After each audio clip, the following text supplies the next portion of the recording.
Boa turma, eu preciso compartilhar com vocês uma sacada que eu tive acompanhando o pessoal aqui nos bastidores, o Denis, né, principalmente. Eu conheci um empresário que ele me falou uma coisa que mudou todo o meu jeito ali de pensar em software, no sentido empresarial, né, no sentido de vender. Qual que é o conceito? Ele falou que se o seu produto não te envergonha, você lançou ele tarde demais. E é uma opinião muito polêmica, mas eu confesso que depois que eu compartilhar com você, isso vai mudar totalmente o seu jeito de desenvolver. Qual que é o cenário? Hoje eu vou te mostrar por que lançar feio, né? Lançar como um MVP pode ser o único jeito ali de você realmente chegar em um produto que faça sucesso. E eu tô há anos, né? Para todo mundo aqui que me acompanha mais tempo nesse mercado de tecnologia, já pivotei em algumas áreas diferentes, já cheguei a empreender, ter startup ali, né? Tínhamos aí cerca de 16 colaboradores em várias áreas distintas, não só software, né? Mas parte de marketing, tráfego, tudo a gente fazia internamente. E essa sacada é o seguinte: pensa que a gente decide lançar um SaaS, e aí adivinha, vários meses ali, semanas, definindo o fluxo de usuário, porque a gente quer que o usuário tenha ali uma experiência muito legal. Eu sei que você faz isso, você que é desenvolvedor, ele gosta de fazer algo de ponta a ponta, né? Desde a parte de Figma até o deploy. Então, beleza, ficou tudo lindo, tudo bonitinho, mas a inserção e o mercado não vai responder do jeito que a gente espera. E tá legal. Só que com o Thiago eu entendi o que que falta, né? Essa sacada do Thiago é muito polêmica, vai com certeza dividir opiniões, mas faz muito sentido, pelo menos pro meu momento e acredito que de outras pessoas, que é o seguinte: ele fala de lançar primeiro e depois que você faz o lançamento desse MVP, você capta investimento e aí você melhora. Porque ele falou, produto perfeito nunca vai existir. E é verdade, eu ficava esperando ali um produto perfeito, deixar principalmente a parte de UX muito bonitinha, muito redondinha, e não esquece, isso não vai rolar. E o mais legal é que isso não é achismo. Essa ideia não é uma modinha. Ele também, acredito que usou vivências dele, mas também tirou de uma metodologia que existe no mercado. E para quem não conhece, essa ideia não é algo novo do mercado, é algo que existe. É o conceito de Building Mystery Learning, que é construa o mínimo, meça o que interessa e aí depois você vai aprender rápido. E é muito legal essa sacada porque assim, o objetivo do MVP não é ser um produto barato, não é ser um produto ruim. Pelo contrário, eu não tô falando isso. Esquece se você entendeu isso, volta esse vídeo e assiste de novo. O conceito é você de ficar envergonhado pelo produto, né? Você meio que lançar feio, porque você vai estudar e saber como que é a inserção do seu produto no mercado e aí daí então você vai adaptar ele pro local que você fez o lançamento. E uma coisa muito legal que eu ouvi também é porque assim, quanto mais tempo você leva com essa parte de produção, planejamento, quanto mais você faz algo bonitinho, fica ali polindo, mais vaidade você vai ter em jogar fora. E no mercado de software é muito importante você saber o momento de jogar algumas coisas fora, criar outras, adaptar ou vender. E assim você foge do risco de você gastar meses num produto que ninguém vai querer, que não, o mercado não vai aderir. E aí a gente cai em dois conceitos muito legais que aumentam sua competitividade. Por quê? Primeiro desses conceitos é você ir atrás de feedback real, porque você vai estar ali vendendo e você vai estar coletando a dor ali dessa galera na prática, né? E isso, de certa forma, as pessoas estão pagando com tempo e com dinheiro, e isso valida valor, né? Então é muito melhor para você até tomar a decisão depois com essa ferramenta já no mercado. E é óbvio, tem estratégias para isso, tá? Posso falar em outro vídeo, porque assim você tem até, vai mudar até desde o jeito de você cobrar até o jeito de você lançar, porque a ideia é que você implemente futuras features, só que aí o fato de você ter essa velocidade de interação com o usuário vai tornar isso bastante competitivo para o mercado. E o MVP não é, voltando novamente, como eu já falei, não é o conceito de experimento, não é o conceito de vou jogar no ar. Não, é o conceito de você testar uma hipótese. Para deixar isso bem claro e evidente, o MVP não é uma gambiarra mal feita. Então não tô falando para você lançar qualquer porcaria e mandar isso pro mercado, né? Eu tô falando aqui que o MVP ele é um experimento ali com o menor escopo possível, né? O mais enxugado possível no sentido de custo para você testar uma hipótese e a partir daí você ter uma ideia ali de valor, né? Então esse é o conceito de MVP. E batendo nessa tecla, eu vou trazer para vocês alguns tipos úteis de MVP que podem te ajudar. O primeiro conceito que eu quero compartilhar com vocês de MVP é o conceito de fake door. É uma página que ela mede o interesse real, né? Imagina que é uma página que você entrega manualmente e aí nos primeiros cliques ali você vai conseguir entender e medir o interesse dessa galera na qual você compartilhou. O segundo conceito muito legal de MVP é o prototype funcional, né, que o pessoal brinca no mercado, que é o quê? É você lançar ali dois pequenos fluxos centrais, né, porque você precisa pegar na dor desse, enfim, desse modelo de negócio.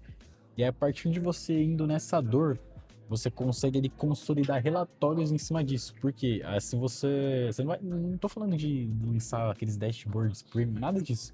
É você resolver duas dores principais e aí você consegue entregar isso.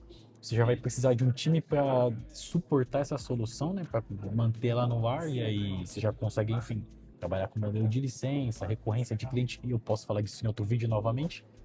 Só que assim você já vai conseguir ter uma base de clientes, trabalhar em cima dela e aí você vai atribuindo features. E também tem modelo para você vender e ganhar em cima dessas features, que é o quê? Ou você cobrar por feature, ou você lançar atualização, e aí vai depender muito do seu modelo de software. E assim, particularmente, e a UX, cara? Eu sou suspeito a falar, porque eu sou um amante da UX, sou um amante da parte de fluxo de cliente, fluxo de usuário, mas uma UX perfeita você está queimando tempo numa dor que possivelmente nem existe. Você não tem essa validação, você não foi para o mercado e não tem certeza disso. Então esse é o primeiro problema, né? Que é o tempo que você queima ali, enfim, polindo toda uma superfície que você nem sabe se tem demanda suficiente para esse cenário. Segundo problema que acontece bastante, você vai enfrentar na parte de UX, apego ao designer. Como eu falei anteriormente, né, a gente geralmente tende a se apegar no que a gente lapida muito. Então, você pivotar algo que está muito bonitinho ali, que você conhece e acompanhou todo o fluxo, geralmente isso gera uma dor maior. Eu falo isso por experiência própria, tá? E vem a questão, né, Matheus? E quando eu devo polir de verdade? Quando métrica de valor sinalizar atração? E o que seria isso? Retenção de uso. Você já tem uma base de usuários ali que estão de forma recorrente utilizando essa solução. Aí é o momento de você cada vez mais ir lapidando. Denis tem uma história legal, para quem não sabe, ele tá ali atrás, né? Inclusive, um empresário em reunião nesse momento. Do lançamento do iFood, ele falou que dava vergonha do primeiro sistema que foi ao ar. Tanto os desenvolvedores quanto os fundadores tipo, viam o sistema e não estava algo atrativo, algo visualmente bonito, e a utilização também não era das melhores. Mas a ideia era justamente isso: foi lançar um MVP, jogar ele para o mercado, fazer todo esse procedimento de esteira inversa e a partir daí evoluir. Então, se você conseguir focar em uma interface de usuário limpas, com umas copies interessantes, sem muita firula, sem aquele efeito de vidro fosco, acho que você já vai ter bastante resultado com o mínimo de esforço. E aí, agora falando da conversa que eu tive com o Thiago, trazer um pouquinho ali do playbook de lançamento do Thiago, tá? Como bônus para quem ficou até o final. O que ele faz? Ele escolhe uma operação ali como âncora. Então, alguém que você já tem acesso, um cliente interno, uma vertical que de repente o seu segmento já domina. E aí, a partir daí, ele topa ali, faz um formato de parceiro piloto para testar esse MVP. Segundo caso, definir a hipótese de valor. Como que ele gerencia e organiza isso na prática? Se a gente deduzir um número X de horas ou, sei lá, Y em custo e considerar ali todo o processo, o cliente paga um montante. Então, ele faz sempre mais ou menos um cálculo ali para ter essa ideia. Terceiro ponto que ele faz com o time dele, escopo de 2 semanas. O que ele faz? Ele cria um fluxo, ele entrega esse fluxo de ponta a ponta, e mesmo que esse fluxo esteja 100% manual por trás. E aí ele já vai sentindo como que vai ser esse processo.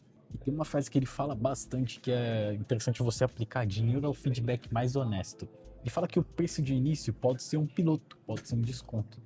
Então, o modelo freemium é algo muito interessante, né? Lá atrás, o Google, por um tempo, liberou, eu lembro que Drive de graça, né?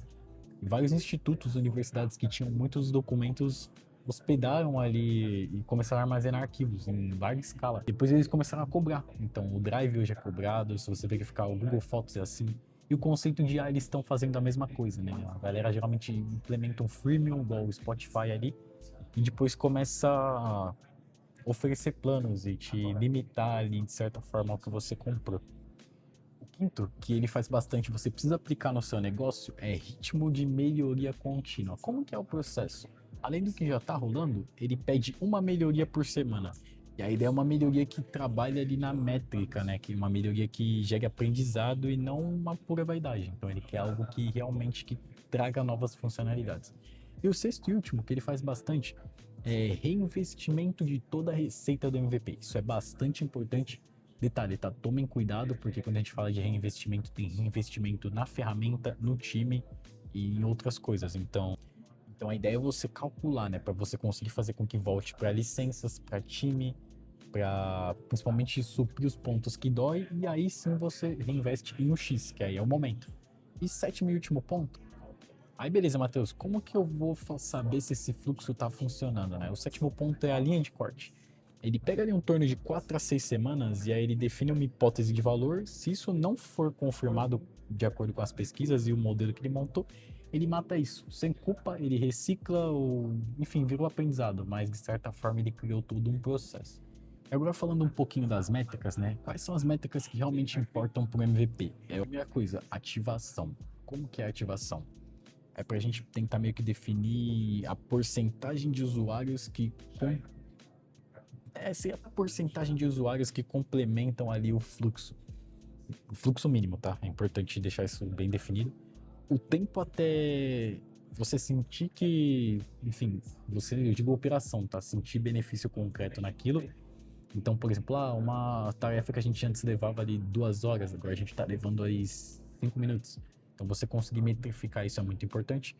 Retenção semanal, então geralmente a gente separa ali, eles estão voltando porque precisam do quê? Então você tentar mapear nesse MVP o que mais faz o usuário precisar voltar.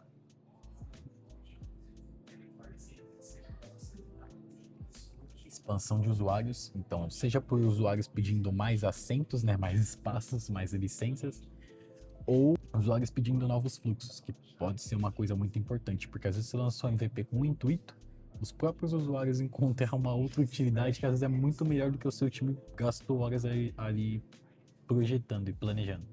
Sinal de dinheiro, sem muito frufru, pagou, gostou, renovou, ponto. E principalmente indicou, né, que é muito importante também, porque às vezes a sua própria base gera vendas e a recorrência é muito legal nesse caso.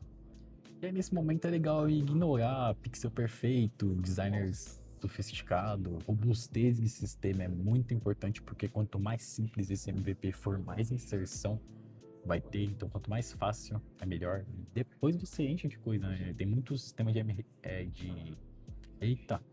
tem muito sistema de RP que começou assim, então vale a pena dar uma atenção. Por último, mas não menos importante, não falei que é fácil, tá? Porque você tem que ter uma série de contingenciamento e gerenciamento de riscos para você principalmente não queimar a sua marca. Então falando agora de como organizar isso de uma forma legal. Pensa o seguinte, mesmo feio, ele precisa ser seguro, ele precisa ser auditável, então é interessante você ter toda a parte ali de setor regulamentada, né? Então, parte de finanças, saúde, compliance, tudo isso muito bem organizado dentro do seu MVP. Segundo caso, um modelo de cronograma piloto. Consistir no quê? Você explicar todo o roadmap ali para esses primeiros clientes que estão entrando. Então você já mostrar o compromisso de evolução quinzenal, bimestral, enfim, dependendo ali do que você acordar com esses clientes. Porque acho que a transparência ela vende muito mais confiança. Então faz sentido você ser honesto. E de repente ali ofertar ali uma opção para os primeiros que entrarem, que fizerem inserção nesse seu sistema, um valor mais baixo. E para concluir, se você tá há meses ali polindo, deixando bonitinho, você tá adiando o contato com a realidade, tá? Que é o mais importante. Essa semana escolha uma dor única, foque naquela dor, tenta desenhar uma hipótese ali, não faz no chutômetro, pelo menos por enquanto que você não tem experiência, então tenta fazer pesquisas, teve a hipótese definida, cria um fluxo mínimo e aí você cobra algo por isso. E óbvio, cobra de acordo com o fluxo que você criou. Não vai também vir com um valor que seja o preço cheio ali e vender uma licença, porque a galera não vai querer pagar. Depois volta aqui nesses comentários e conta pra gente como foi sua experiência, se esse fluxo fez sentido pra sua companhia ou não, beleza? Valeu!